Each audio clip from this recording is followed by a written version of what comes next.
Hey, wanted to talk a little bit more about palm cooling, and really today I just want to talk more about like glabrous skin cooling in general. So again, glabrous skin is that special covering of skin over the palms of our hands, the soles of our feet, and the hairless areas of our face, kind of our forehead. Right, so a lot of the discussion has been around improving performance, whether that's with workouts or competition, and that is awesome.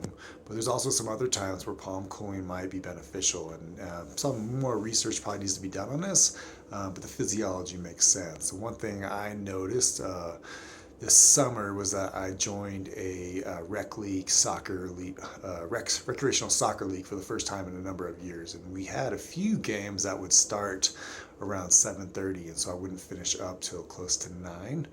And these nights were incredibly difficult for me to kind of calm down afterwards and fall asleep. So those nights turned into pretty terrible sleep and affected my work the next day. However, we could think about bringing that body temperature, that core temperature, back down more effectively to improve sleep after late night competition or workouts by using palm cooling, glabrous skin cooling. Okay, so again, I think palm cooling is probably the easiest way to do that because there are some devices out there now that you can get your hands on, literally. But you could also think of ways to put your foot on something cool and then also taking like a cool rag and put it across your forehead. So we need to start thinking outside the box on how we recommend improved sleep to athletes. And I know this is a big struggle for a lot of athletes in a lot of different sports, is that it's tough to go to sleep after a late game or late practice.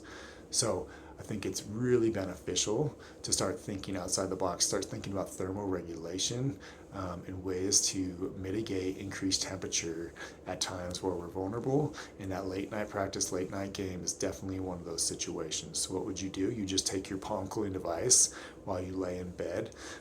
Maybe you read for a little bit. Maybe you're listening to some music or a podcast, but basically you take advantage of that circulating blood through the palm of your hand. And as that palm cooling device cools your hand, it cools that circulating blood. That blood then gets pumped throughout the body, and it can help effectively reduce your body temperature back to a point where you can relax and your body will have a easier time of falling asleep. So I'd love to hear your comments on this. See if you've tried that at all. It was successful for me towards the end of my season when I first started playing around with that.